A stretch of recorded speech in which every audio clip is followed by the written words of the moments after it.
जी तो स्टूडेंट्स, आज का जो हमारा टॉपिक है वो है life cycle of bacteriophage virus. Bacteriophage virus T4 bacteriophage virus का स्ट्रक्चर हम पढ़ चुके हैं। बात करेंगे अब हम लाइफ साइकिल के हवाले से। स्टूडेंट्स, अगर हम बैक्टीरियोफेज के लाइफ साइकिल को अगर हम देखें तो इसका जो लाइफ साइकिल है वो 4 स्टेप्स पर जो है वो मुश्तमिल होता है। बैक्टीरियोफेज वायरस का जो लाइफ साइकिल है वो 4 स्टेप्स पर जो है वो मुश्तमिल होता है। पहला जो स्टेप है वो है लैंडिंग। फिर उसके बाद जो दूसरा स्टेप है वो है अटैचमेंट। उसके बाद तीसरा जो स्टेप है वो है पेनिट्रेशन, कि सबसे पहले बैक्टीरियोफेज वायरस बैक्टीरिया की बॉडी पर लैंड करेगा। लैंड करने के बाद वो बैक्टीरिया की बॉडी से अटैच होगा, फिर उसकी बॉडी में घुसने की कोशिश करेगा, पेनिट्रेट करने की कोशिश करेगा। और पेनिट्रेट करने के बाद, पेनिट्रेशन के बाद लाइफ साइकिल जो है वो दो टाइप्स का हो जाता है।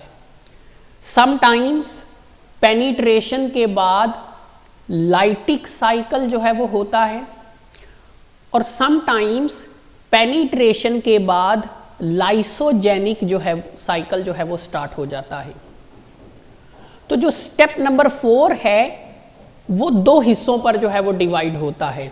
बाज़ औक़ात ये लाइटिक साइकिल की सूरत में होता है और बाज़ औक़ात ये लाइसोजेनिक साइकिल की सूरत में जो है वो वकूअ पज़ीर होता है। तो आज के लेक्चर में आज हम बात करेंगे बैक्टीरियोफेज वायरस के पहले 3 स्टेप्स की। तो आते हैं सबसे पहले लैंडिंग की तरफ। जैसे कि आप यहाँ पे देख सकते हैं कि ये एक एस्क्रीशिया कोलाई बैक्टीरिया जो है वो बनाया गया है। ये सेल वॉल जो है वो मौजूद है। This is cell wall. Cell wall जो है वो मौजूद है।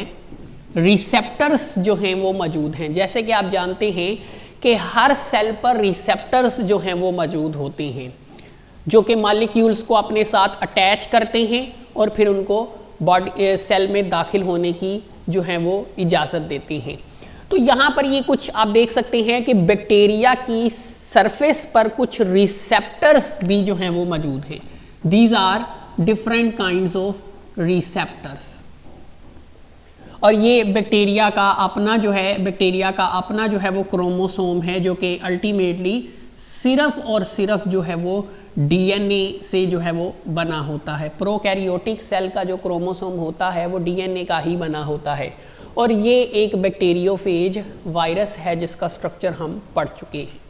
तो सबसे पहले क्या होगा? सबसे पहले लैंडिंग होगी कि कहीं से एक बैक्टीरियोफेज वायरस जो है वो उड़ता हुआ आएगा और आकर बैक्टीरिया की सरफेस पर जो है वो लैंड करेगा। बैक्टीरिया की सरफेस के ऊपर आकर जो है वो गिर जाएगा। जैसा कि बताया गया है कि a bacteriophage virus lands on surface of Escherichia coli from somewhere, कि कहीं से एक बैक्टीरियोफेज वायरस आकर उड़ता हुआ आकर बैक्टीरिया की सरफेस पर जो है वो गिर जाएगा, लैंड करेगा। अब जब एक बैक्टीरियोफेज वायरस बैक्टीरिया की सरफेस पर लैंड करेगा तो लैंड करने के बाद वो अपने आप को बैक्टीरिया की सरफेस के साथ, बैक्टीरिया की सरफेस पर जो रिसेप्टर्स मौजूद हैं उनके साथ अपने आप को अटैच करेगा। जैसा कि आप यहाँ पर देख सकते हैं। इसके बाद जो अगला स्टेप होगा, आप देख सकते हैं कि ये जो बैक्टीरियोफेज वायरस है ये क्या करेगा? ये अपने टेल फाइबर्स की मदद से। तो स्टूडेंट्स, अगर आपको याद हो, हमने स्ट्रक्चर ऑफ बैक्टीरियोफेज वायरस में पढ़ा था कि जो टेल फाइबर्स होते हैं, 6 टेल फाइबर्स जो होते हैं, ये अटैचमेंट में हेल्प करते हैं। तो लैंडिंग के बाद इस वायरस के बैक्टीरियोफेज के जो टेल फाइबर्स होंगे वो क्या करेंगे? बैक्टीरिया की सरफेस पर जो मौजूद रिसेप्टर्स होंगे उनके साथ अटैच हो जाएंगे। जैसा कि आप यहाँ पे देख सकते हैं कि यहाँ पर टेल फाइबर्स और बैक्टीरिया जो है उसके रिसेप्टर्स जो हैं वो आपस में अटैच होते हैं। अब ये अटैच कैसे होते हैं, एक वीक सा बॉन्ड जो है वो बनता है, एक वीक सी बॉन्डिंग बनती है between receptor of host cell, इसको होस्ट भी कह सकते हैं, बैक्टीरिया तो है ही, host cell and the tail fibers of bacteriophage virus. तो लैंडिंग के बाद नेक्स्ट क्या होगा, a weak chemical union is formed, एक कमजोर सा बॉन्ड जो है वो बनेगा। कहां पर बनेगा, किन के दरमियान बनेगा, between tell fibers of bacteriophage and receptors present on the surface of bacteria. जैसा कि आप यहाँ पे देख सकते हैं एरो की सूरत में इसको जाहिर किया गया है कि जैसे ही बैक्टीरियोफेज वायरस आकर बैक्टीरिया की सरफेस पर लैंड करेगा, तो लैंड करने के बाद उसके जो टेल फाइबर्स होंगे और बैक्टीरिया के जो रिसेप्टर्स होंगे उनके दरमियान एक हल्का सा कमज़ोर सा बॉन्ड बनेगा, जिसके नतीजे में वो एक दूसरे के साथ अटैच हो जाएंगे। अब अटैचमेंट होने के बाद क्या होगा, अटैचमेंट होने के बाद ये जो बैक्टीरियोफेज वायरस जो होगा इसकी टेल से एक एंजाइम रिलीज होगा। अटैचमेंट के बाद बैक्टीरियोफेज इसकी जो टेल है उससे एक एंजाइम रिलीज होगा, लाइसोजाइम। वो क्या करेगा, वो सेल वॉल और सेल मेम्ब्रेन, बैक्टीरिया की जो लेयरिंग्स होंगी, जो कवरिंग्स होंगी, उनको वहां से रिमूव कर देगा, जैसा कि आप यहां पे देख सकते हैं। अटैचमेंट के बाद एंजाइम रिलीज होगा जो कि बैक्टीरिया की सरफेस को, बैक्टीरिया के सरफेस पर मौजूद जो लेयरिंग्स होंगी, सेल वॉल, सेल मेम्ब्रेन, उनको रिमूव आउट कर देगा, सिर्फ थोड़ा सा पोर्शन रिमूव कर देगा। फिर क्या होगा, फिर उसके बाद जो शीथ होगी, शीथ अगर आपको याद हो हमने स्ट्रक्चर में पढ़ा था, ये जो शीथ होगी ये शीथ एक स्प्रिंग की तरह कॉन्ट्रैक्ट करेगी।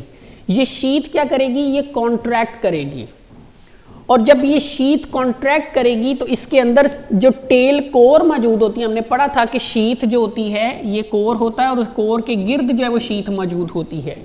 शीथ कॉन्ट्रैक्ट करेगी तो जैसे अगर यहाँ पर हम देखें ये नॉर्मल फॉर्म में है, जैसे ही शीथ जो है वो कॉन्ट्रैक्ट करेगी उसमें से टेल कोर जो है वो बाहर आ जाएगी। तो टेल जैसे बॉल पॉइंट जो होता है, बॉल पॉइंट का जो स्टार्टिंग पॉइंट होता है उसमें जब पीछे से उसको प्रेस किया जाता है तो जो उसका स्प्रिंग होता है, अगर हम उसको शीथ कंसीडर कर लें तो वो स्प्रिंग शीथ की तरह जो है वो कॉन्ट्रैक्ट होता है, सुकड़ता है। उससे क्या होता है कि उसके अंदर जो निब होती है, जो पाइप नुमा स्ट्रक्चर होता है, वो टेल कोर की तरह जो है वो बाहर आ जाता है। जब वो स्प्रिंग सुकड़ता है तो वो निब सी जो है वो बाहर आ जाती है। बिल्कुल इसी तरह लाइसोजाइम रिलीज होने के बाद शीथ कॉन्ट्रैक्ट होगी। आप यहाँ पे जैसा कि आप यहाँ पे देख सकते हैं, यहाँ पे तो रिलैक्स फॉर्म में शीथ मौजूद है, बड़ा सा स्ट्रक्चर नजर आ रहा है, लेकिन यहाँ पर शीथ कॉन्ट्रैक्ट है। शीथ कॉन्ट्रैक्ट होगी, शीथ के कॉन्ट्रैक्ट होने से जो टेल कोर होगी वो उसमें से बाहर आएगी and it will enter into the host cell, और वो होस्ट सेल में, बैक्टीरिया के सेल में दाखिल हो जाएगी। जैसा कि यहां पर आप देखें पेनिट्रेशन के दौरान क्या होगा, पेनिट्रेशन के दौरान सबसे पहले जो टेल होगी इट रिलीजेस लाइसोजाइम एंजाइम। वो क्या करेगा, that dissolve a portion of bacterial cell wall. Attachment के बाद टेल से एक एंजाइम रिलीज होगा, लाइसोजाइम, जो कि बैक्टीरिया की सेल वॉल का एक थोड़ा सा हिस्सा, एक छोटा सा पोर्शन उसको क्या कर देगा, खत्म कर देगा। फिर उसके बाद क्या होगा, टेल शीथ कॉन्ट्रैक्ट होगी। टेल शीथ कॉन्ट्रैक्ट होगी, उसके कॉन्ट्रैक्ट होने से जो टेल कोर होगी and tail core is forced into the cell. तो जब शीथ कॉन्ट्रैक्ट होगी तो शीथ के कॉन्ट्रैक्ट होने से जो टेल होगी वो एक फोर्स के साथ जो है वो बैक्टीरिया के या होस्ट के सेल में जो है वो दाखिल हो जाएगी। अब दाखिल होने के बाद यहाँ पर जो डीएनए मौजूद होगा उस डीएनए को इस टेल कोर के जरिए जो है, इस टेल कोर के जरिए बैक्टीरिया की बॉडी में जो है वो दाखिल कर दिया जाएगा, टेल कोर के ज़रिए बैक्टीरिया की बॉडी में इंसर्ट कर दिया जाएगा। It injects DNA into bacteria cell. तो टेल कोर को बैक्टीरिया की बॉडी में दाखिल करने का मतलब ये है कि डीएनए को उसके ज़रिए बैक्टीरिया की बॉडी में दाखिल किया जाए।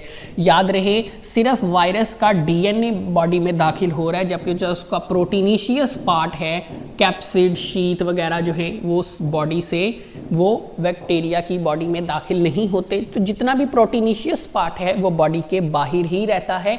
ओनली वायरस का जो डीएनए होता है सिर्फ वो ही बैक्टीरिया की बॉडी में, होस्ट की बॉडी में दाखिल होता है। तो ये जो प्रोसेस है ये एक सिरिंज की तरह है कि टेल कोर जो है वो एक सिरिंज की नीडल की तरह बॉडी के अंदर दाखिल होती है और उसके ज़रिए डीएनए को जो है वो बॉडी में इंजेक्ट कर दिया जाता है। तो सबसे पहले बैक्टीरियोफेज वायरस लैंड होगा on the surface of bacteria, फिर उसके बाद बैक्टीरिया के रिसेप्टर्स और वायरस के टेल फाइबर्स के दरमियान अटैचमेंट होगी। अटैचमेंट के बाद एंजाइम रिलीज होगा जो कि बैक्टीरिया की सेल वॉल का एक पोर्शन जो है वो ख़त्म कर देगा।